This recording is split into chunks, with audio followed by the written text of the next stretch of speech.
For more than 5 years, dozens of millions of Americans harbored suspicions that Adam Schiff was misleading them, even as their own family members brushed off their assertions. Members of the press continually labeled these skeptical citizens as delusional and paranoid.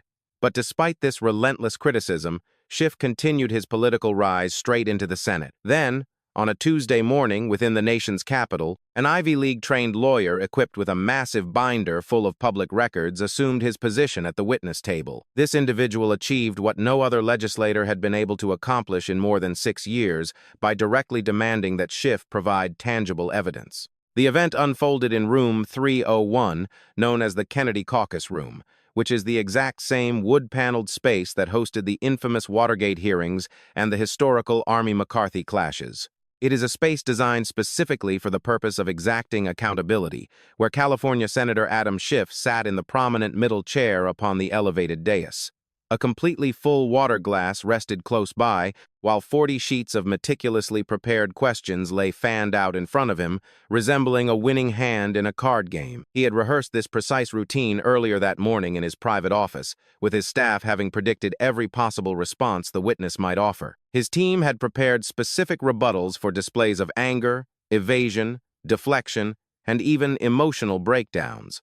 However, what his team completely missed was the possibility of a witness who simply declined to play along with those expected games. That witness was Ben Shapiro. Clad in a dark tailored suit and a yarmulke, he wore slender, wire-rimmed glasses that caught the glare of the overhead lights every time he moved his head. He arrived carrying a legal notepad partially filled with neat handwriting, an unopened manila folder, and an enormous black binder that required both hands to carry. Schiff had cast a brief glance at the heavy binder when Shapiro set it on the table, but he completely failed to notice the manila envelope. That single visual omission would ultimately turn out to be a devastating mistake. Schiff opened the proceedings with a 5-minute speech about disinformation networks, the distortion of truth by conservative outlets, and threats to American democracy. The senator characterized Shapiro as someone who peddled cherry-picked data, leaning his hands against the raised platform with the polished ease of a man who had executed this exact performance thousands of times before. Having previously served as a federal prosecutor, he was the same man who had directed the impeachment proceedings against a sitting president. Consequently,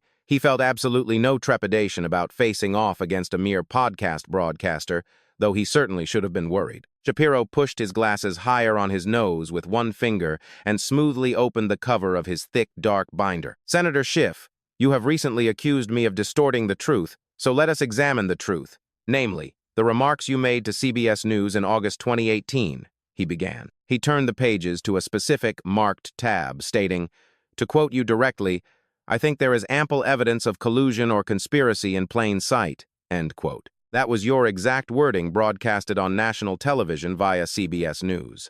Looking up from his notes, he asked directly, "Where exactly is this evidence, Senator?" Schiff had completely expected this specific line of questioning, having fielded it numerous times on various cable news programs, making his rhythmic response almost automatic. "Mr. Shapiro, the Mueller probe established that Russian agents interfered with the 2016 election. The Trump campaign welcomed that interference, and the sheer volume of improper contacts was staggering," Schiff replied. But this congressional hearing room was not a compliant television studio, meaning there was no friendly news host present to nod along in agreement. There was no impending commercial break to reset the conversation, and the man sitting across from the elevated platform had absolutely no intention of changing the subject. "That does not answer the question I asked," Shapiro stated as he knocked his knuckle against the wooden table a single time. "I specifically asked about collusion, which was your chosen word. While nobody refutes that foreign interference occurred, the fundamental question was whether the Trump campaign actively plotted with the Russian government.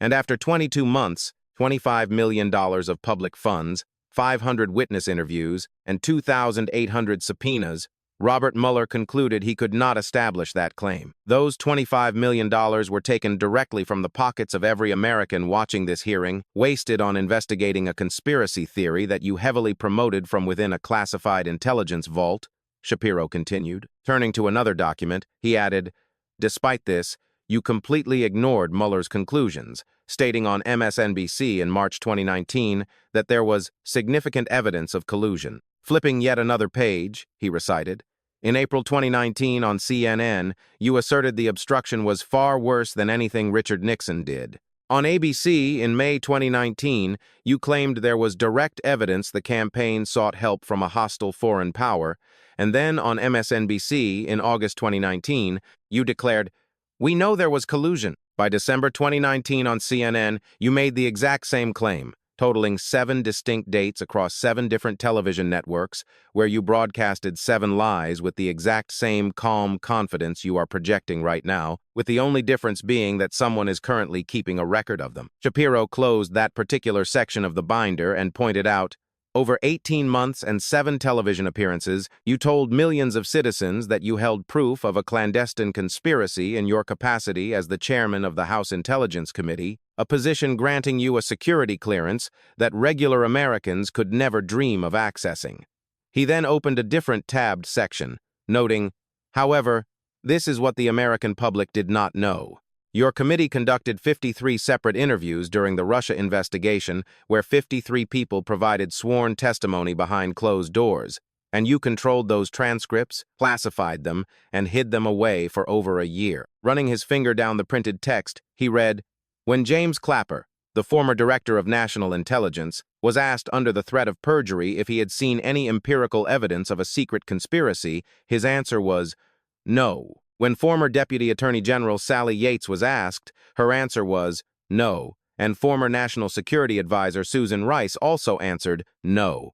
These were all high-ranking officials from the Obama administration who were certainly no allies of Donald Trump, individuals who worked within the very administration that launched the investigation, yet not one of them could provide evidence of a plot. You held their legally binding testimony secured in a vault, yet you went on CBS and told 60 million Americans the exact reverse. Schiff recognized the method being deployed against him, as he had utilized this precise tactic hundreds of times while sitting on the powerful side of the dais. The strategy involves establishing a timeline, stacking up the contradictions, and letting the sheer volume of documentation drown the witness while the television cameras capture every second. He knew the strategy perfectly because he had perfected it himself, using it against people sitting in the exact chair Shapiro currently occupied. And for the first time in his career, Schiff finally understood how those previous witnesses felt when they realized the questions being asked were not actually inquiries at all. They were, in fact, closing arguments hiding behind the facade of simple questioning. Those transcripts were cherry-picked by Republican lawmakers, Schiff countered defensively. The full body of evidence provided a very different picture. 3 separate investigations disagree with you, Shapiro swiftly responded, refusing to let Schiff stabilize his defense. Mueller found 0 evidence of a conspiracy. Inspector General Horowitz found 0 legitimate basis for critical parts of the investigation. And on page 12 of Special Counsel Durham's May 2023 report, he concluded the collusion narrative was invented, funded, and spread by Donald Trump's political rivals, meaning 3 independent investigative bodies spent years working only to deliver 3 identical conclusions that all proved you wrong. While you wasted 3 years of the country's attention on a fictional story that your own witnesses refuted under oath, Congress completely failed to pass a single piece of legislation to lower prescription drug costs for the seniors watching this broadcast. The border crisis worsened without any management, and infrastructure crumbled because the government was entirely consumed by a paranoid fantasy heavily promoted by the man holding the gavel. Staring directly past the senator and into the television cameras, Shapiro said, "Consider the families who felt the narrative didn't add up, those millions of Americans who looked at their televisions and sensed the fraud, only to have their own children call them conspiracy theorists who watched too much conservative news. Sons stopped calling their mothers, and grandparents were mocked at their own dinner tables, all because you possessed the title and the security clearance, leading their children to trust the Intelligence Committee chairman over their own family members. 3 official investigations ultimately proved those parents correct, yet you never once looked into a camera and offered the simple 5-word apology that could have healed those divided families. They were right, I was wrong. You never said those words because staying in the limelight was more important to you than the country you took an oath to defend." A palpable shift occurred in the room, something invisible to the cameras but felt deeply by everyone seated in the gallery. The hearing had started as a typical display of partisan theater where a lawmaker grills a media personality, but theatrical performances have limits and specific pacing. They typically have an ending. What was unfolding in this room right now seemed to have no end in sight. When Schiff's aide slid a small note across the wooden desk, he pushed it away without reading it, knowing it would be useless since no hastily written note could erase established public record. Now, let us review exactly how you built this false collusion story, Shapiro stated. On the 20th of March, 2017, during a House Intelligence Committee hearing, you used your opening statement to read directly from the Steele dossier, presenting Christopher Steele's claims not as allegations or investigative leads, but as absolute facts entered into the official congressional record. Pulling a specific page from his heavy binder, he recited, "You claimed Carter Page held secret meetings with Rosneft CEO Igor Sechin, which was false. You claimed Sechin offered Page a brokerage fee on 19% of Rosneft, which was false. You claimed Manafort used Page as an intermediary between the Trump campaign and Russia, which was also false, meaning every single allegation you spoke that day has since been completely debunked. That report was compiled by a highly respected former British intelligence officer," Schiff retorted, though his words came out far too mechanically. They sounded like the words of a man who was no longer thinking about what he was saying and was instead just reciting lines from memory. "You mean a highly respected officer whose primary source was criminally indicted for lying to the FBI?" Shapiro shot back. Shapiro's counterattack hit before the echo of Schiff's defense had even settled in the room. Igor Danchenko was charged with 5 counts of making false statements to federal authorities. He was the source for the dossier's most explosive claim of a well-developed conspiracy of cooperation between the Trump campaign and Russian leadership, but the Durham investigation revealed that Danchenko's alleged subsource for that claim did not even exist, proving it was a complete fabrication. The author of the dossier completely made up his sources, and the FBI knew the document was entirely unverified, with their own top Russian intelligence analyst testifying in court that they couldn't verify a single allegation out of roughly 12. They even offered Steele $1 million in taxpayer money if he could prove any of it, but he provided nothing. Yet you took that unverified collection of lies and read it directly into the permanent historical record of the United States Congress. Turning his attention to the audience, Shapiro continued, "Think about the toll your document took on this country, not the political gamesmanship, but the actual human cost, such as Carter Page, a Navy veteran whose name was dragged through the congressional record and who was labeled a traitor on national television. Based entirely on your dossier, the government wiretapped him using fabricated evidence. He had spent years helping federal authorities build cases against real foreign spies, and his reward was having a member of Congress brand him as a Russian agent, using evidence that was fake from the very beginning, which destroyed his career and his reputation. When every single allegation fell apart, no one gave him his life back or even offered an apology. If the government can do that to a single military veteran who served his country, based on nothing but the words of one congressman, then every veteran watching today and every citizen who has ever helped law enforcement must ask themselves, what is stopping the government from doing the exact same thing to anyone else?" Schiff clenched his pen tightly with both hands, holding onto it the way a drowning man grasps at a rescue rope. He wasn't writing. He was just squeezing it. "And you actively defended that exact surveillance," Shapiro pushed forward. "In February 2018, you released the Schiff memo, which primarily claimed that FBI and DOJ officials did not abuse the FISA process, omit material facts, or compromise this vital tool to spy on the Trump campaign."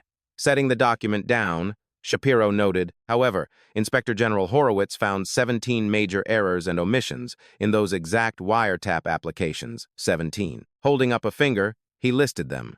The partisan origins of the dossier were known but omitted. Steele's extreme bias was reported by DOJ official Bruce Orr but was omitted. And Carter Page had actually been working as a CIA source for the agency that was supposed to be on the same side as the FBI, yet this was also omitted. FBI lawyer Kevin Kleinsmith didn't just leave that fact out. He actively altered an email to hide it, later pleading guilty to a federal offense. Pressing his hands firmly onto the desk, Shapiro added, "Furthermore, FISA court presiding judge Rosemary Collyer issued a public order stating that the FBI deliberately misled her court, meaning a sitting federal judge announced the FBI lied to her face. There were 17 errors, a guilty plea, and a judge who admitted she was deceived.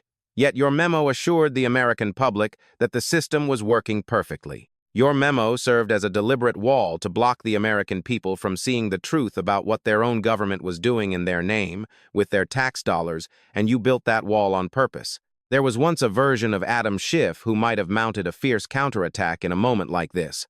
That was the version of Schiff who had aggressively prosecuted mobsters for the Department of Justice. It was the version of him who had stared down witnesses in this very building and broken their resolve through sheer stamina and precision. But that version of Schiff needed the facts to be on his side, and the facts had decisively changed side. The truth was now sitting at the witness table, neatly organized within a dark binder separated by brightly colored tabs. The Nunes memo was nothing but a partisan tool designed to derail the investigation, Schiff fired back. But there was a new, noticeable quality to the edge in his voice. It sounded like someone drawing a sword after the battle had already been definitively lost, lacking any real authority. It was pure desperation disguised as command. The Nunes memo was verified by the Inspector General on every major point, whereas your memo was proven to be entirely false. Shapiro countered instantly. He calmly took off his glasses, held them up to the light for a brief inspection, and then placed them back on his face in a subtle, calculated gesture. It was a highly deliberate motion, characteristic of a man who knew perfectly well that time was on his side. When the Horowitz report was finally released in December 2019, you went on Fox News Sunday and told Chris Wallace that there were serious abuses of FISA that I was unaware of, Shapiro recounted. The top-ranking member of the Intelligence Committee, possessing unrestricted access to all classified briefings on surveillance methods, and the man who wrote a 4-page memo assuring the country the surveillance was legitimate, suddenly claimed he was unaware of the abuses. Adjusting his glasses, Shapiro delivered a sharp ultimatum. Senator, either you were unaware because you were completely negligent in your duties, or you were perfectly aware and you willfully lied to the public in your memo. Those are the only two choices, and neither is acceptable for the man overseeing the nation's intelligence apparatus. Every American who depends on the FISA court to protect them from government overreach, and every family who believes their Fourth Amendment rights actually mean something, learned from your actions that the man appointed to guard their privacy was actively holding the door wide open for the state. A liberal lawmaker sitting at the far end of the dais pressed her fingers tightly against her closed eyes. Down in the press pit, a CNN producer whispered something to a reporter who simply shook his head in response. No matter what question she had asked, the answer was clearly negative, as there was no possible spin to make this look like anything other than the disaster it was. On the Republican side of the room, two lawmakers who had come expecting to see their colleague tear apart a conservative commentator sat completely frozen. One of them finally picked up a pen and began taking notes for the first time that entire morning. Up in the public gallery, 3 junior staffers who had arrived early to support Schiff were now mindlessly scrolling on their phones. One of them was actively looking at job boards, having entirely given up on watching the hearing to start planning their exit strategy. In Washington, the act of fleeing a sinking ship always looks exactly like browsing a job board. Shapiro turned to a brand new section of his massive binder, maintaining an unyielding rhythm that hadn't broken in 45 minutes. His speaking cadence was as steady and relentless as a ticking clock. He delivered his first sentence with the exact same momentum as he did his last. Schiff, who had built his entire career on controlling the pace of legal proceedings, had not managed to control the tempo for a single second. He looked like a conductor helplessly watching someone else direct his orchestra. Everything we have covered so far, Senator, the dossier, the FISA memo, the hidden transcripts, has been about you lying regarding the evidence. But now I want to talk about a lie you told on live broadcast television regarding the direct words of the president, Shapiro announced. Any competent lawyer watching knew that this was the exact moment Schiff should have called for a brief recess. The witness had established a dominant rhythm, built overwhelming momentum, and was pivoting to entirely new evidence, making a recess essential to break that stride. A break would have finally given Schiff's team a moment to regroup and strategize, but Schiff didn't call for one because he still mistakenly believed he was the one asking the questions. That arrogant assumption was about to cost him everything. When his aide leaned in to whisper a suggestion, he waved her off, causing her to flinch, cross her arms, and refuse to offer advice again. On the 26th of September 2019, you chaired the hearing regarding the whistleblower complaint. The White House had released the transcript of the Trump-Zelensky call the day before, meaning every American could read it for themselves, Shapiro stated. Holding up a piece of paper, Shapiro quoted, "During your opening statement, you told the millions watching live that you would summarize the president's words, and then you said, 'I'm going to say this only 7 times, so you better listen good.' I want you to make up dirt on my political opponent, understand? Lots of it. Trump never actually said those words, not a single one of them, meaning you fabricated a direct quote from the president during an official congressional hearing while acting as the chairman of the Intelligence Committee, he accused. Schiff leaned sharply forward, his knuckles turning white as he snapped. My remarks were a summary of the call's fundamental message, intended at least partly as a parody, and I find it utterly absurd to be lectured on accuracy by someone who has never won an election, never held a security clearance, and never sat on this dais. What gives you the right to question anyone in this room? The Democratic side of the gallery perked up slightly, with a few heads nodding in agreement. For precisely 3 seconds, the old, formidable Adam Schiff reappeared, the fierce interrogator who had confronted a sitting president. He aggressively reminded everyone in the room who sat on the elevated platform and who sat on the floor below. He deployed the only remaining tactic he had left, pulling rank. It was a desperate move designed to assert that the person holding the prestigious title automatically deserved respect. However, it was the absolute worst strategy to use against a man who had just spent an hour systematically proving that the title was nothing more than a hollow illusion. Shapiro let those 3 seconds hang in the air before utterly destroying them. What gives me the right, Senator, is the official transcript that you decided to fabricate instead of simply reading aloud, Shapiro fired back. The old Schiff instantly vanished. The man who remained merely pressed his lips together and shrank back into his seat. When his aide reached out to touch his sleeve, he shoved her hand away without ever breaking eye contact with his tormentor. Congressman Turner called you out immediately.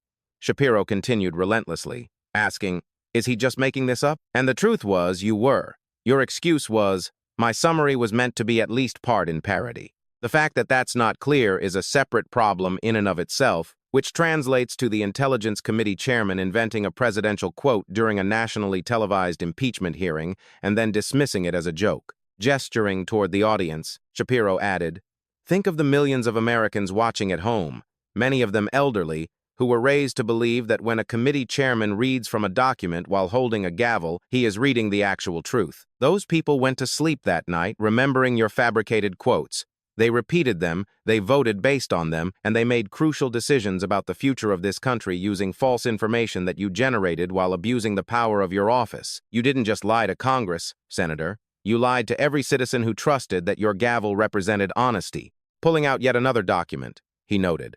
And the House of Representatives agreed with me, voting 213 to 209 on the 21st of June 2023 to officially censure you through Resolution H, Res.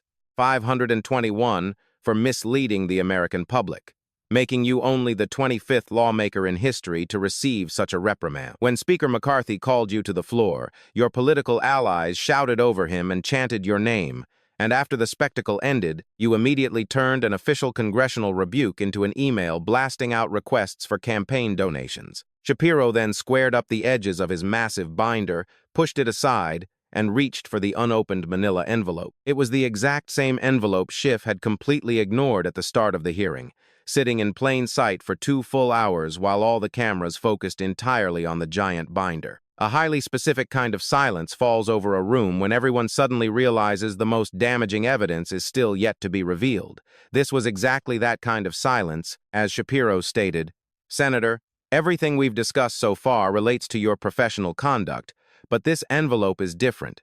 These documents show what you told your bank under the penalty of federal law. Schiff quickly swallowed the last remaining drops of his water, leaving the glass completely empty, where it would stay empty for the rest of the day. In 2003, you bought a house in Potomac, Maryland, using a Fannie Mae-backed loan for $610,000, swearing under federal law that it was your primary residence. You made the exact same sworn certification when you refinanced in 2009, submitted the identical claim on a notarized document in 2011, and repeated the claim again in 2012 and 2013, meaning you swore under oath 4 separate times that Maryland was your primary home. Lifting a second piece of paper, Shapiro added, during those exact same years, you also owned a condo in Burbank, California, within your congressional district, where you claimed a homeowner's tax exemption by certifying that the condo was your primary residence. You claimed 2 completely different properties as your primary residence, one on paperwork submitted to your bank,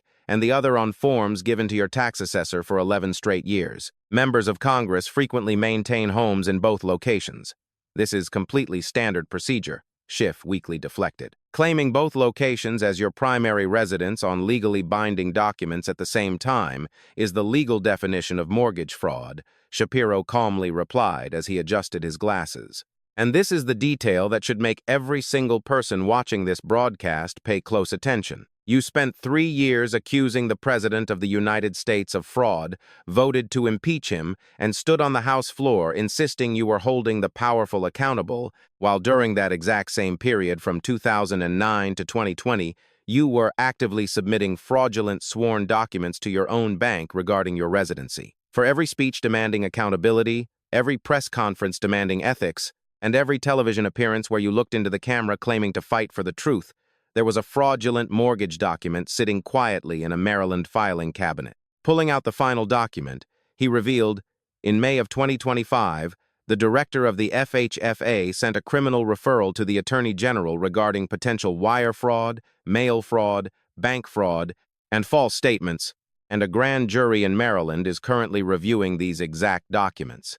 It is this exact type of fraudulent certification that sends regular citizens to federal prison. Millions of American families pay their mortgages honestly every month and sign their documents truthfully because they know if they copied your behavior, they would lose their homes, face indictment, and go to jail, yet you lied to the government 4 times over 4 years and got elected to the U.S. Senate, proving there is one justice system for politicians and a completely different one for every family paying their mortgage this month. Schiff slammed his fist onto the wooden desk hard enough to rattle the microphones, shouting, "This is nothing but a partisan witch hunt." His voice cracked and broke as he yelled, "You are not a senator, and you are not a prosecutor. You are a podcast host sitting there as nothing more than a theatrical prop." The angry outburst echoed off the wood-paneled walls and faded quickly, drawing sparse applause from only a few dedicated loyalists. The noise dissipated almost instantly, as every lawyer in the room understood exactly what they had just witnessed.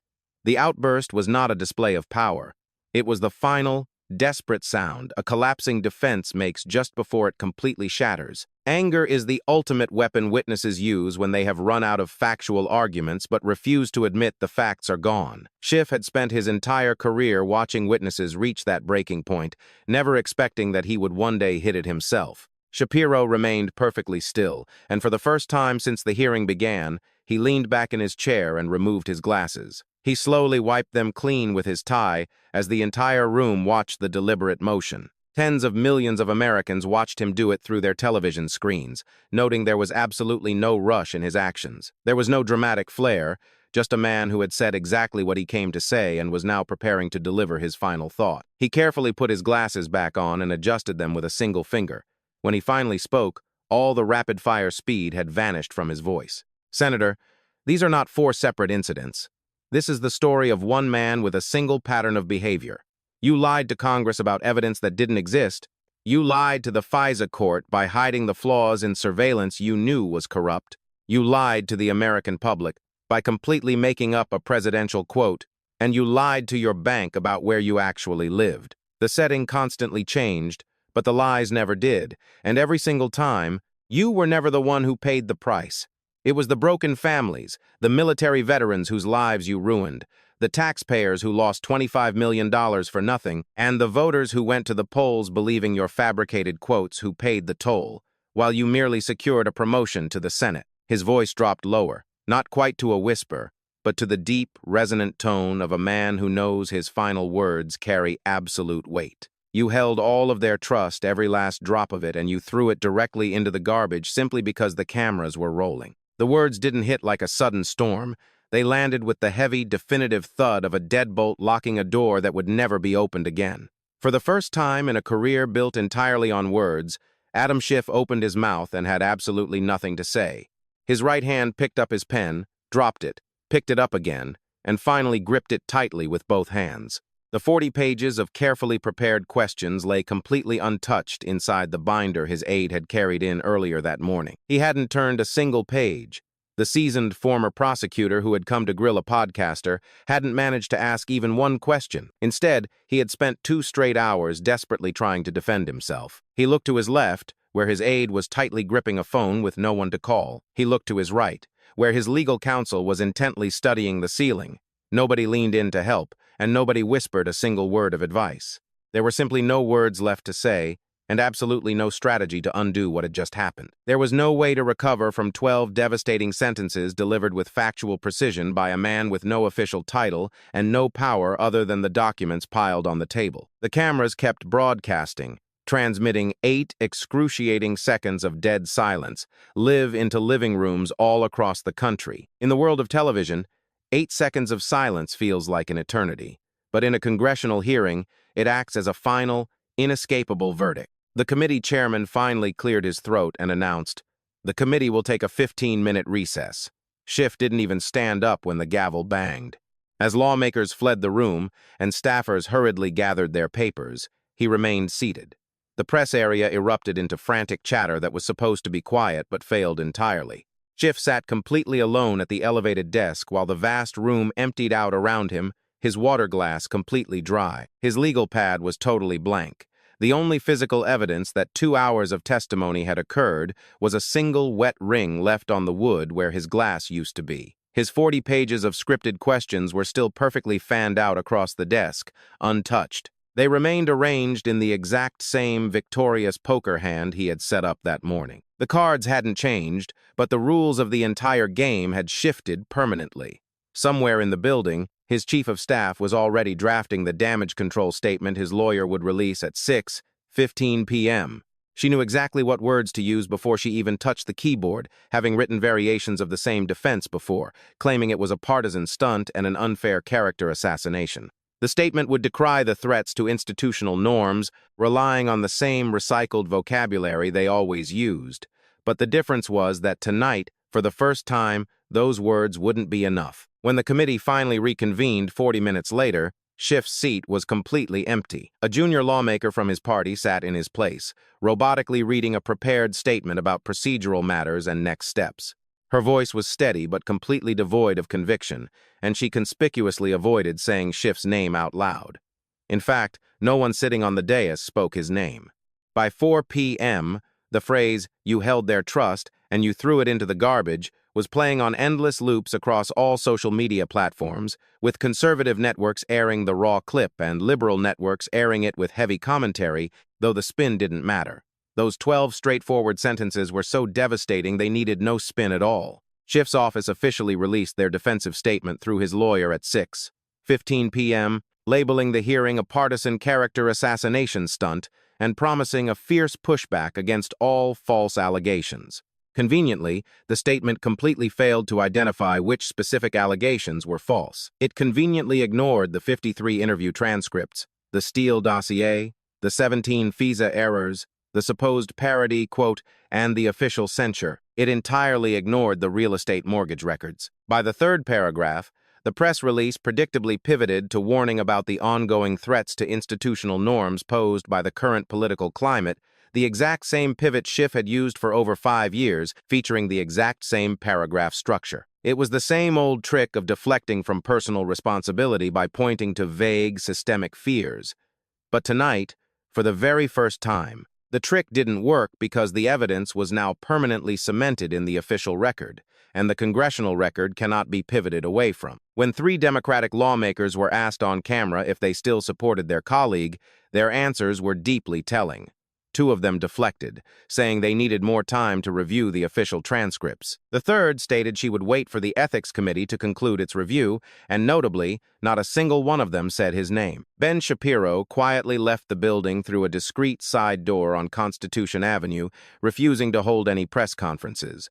He simply drove to Reagan National Airport and caught a flight back to Nashville. During his podcast that evening, he spent a mere 11 seconds discussing the explosive hearing, simply stating, "Facts do not care about your political title." Immediately after that, he moved on to a detailed analysis of new economic legislation. Across the country that night, in homes stretching from Virginia to Arizona and down to the retirement communities in Florida, countless Americans who had spent 5 years being told they were crazy finally saw the viral footage. They were the ones who had watched Schiff on CNN years ago and intuitively knew the narrative was false, only to be called paranoid by their own children. Their grandkids had constantly sent them fact-checking links, acting as if decades of life experience somehow hadn't taught them how to spot a liar. On this monumental evening, Across numerous quiet living rooms illuminated by the gentle glow of televisions, regular people watched a determined man with a heavy binder ask the exact same frustrating questions they had been shouting into the void for more than 5 years. After years of being dismissed as ignorant, they watched as the powerful official sitting across from the witness, the supposedly untouchable man holding the gavel, wielding top-tier security clearances and cloaked in the high prestige of his Senate seat, completely failed to put together a single coherent defense. Stripped entirely of his rehearsed talking points and political defenses, he couldn't even manage to open his mouth.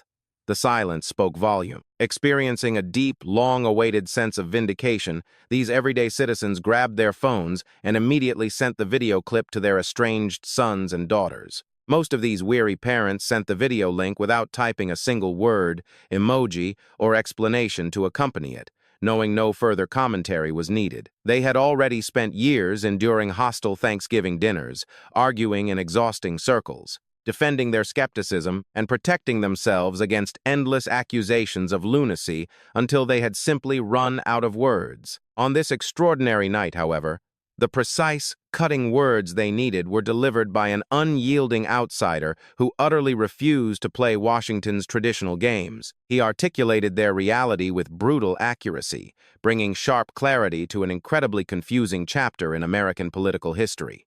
Ultimately, though, it was the cornered politician's excruciating silence that told the rest of the tale. That empty void of sound functioned as the final, unavoidable admission of guilt.